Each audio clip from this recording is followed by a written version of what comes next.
If you want to use split screen feature on your Google Pixel 11, also 11 Pro, it's very easy.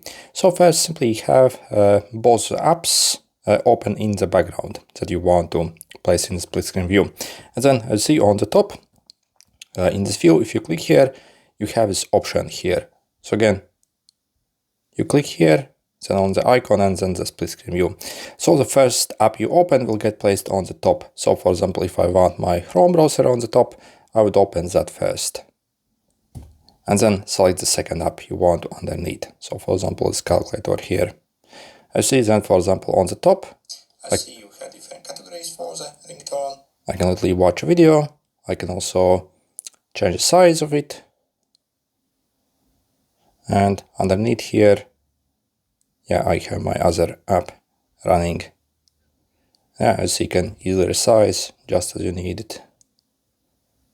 So if you want to close any of these apps, you simply go all the way up or down, depending on which one you want to close.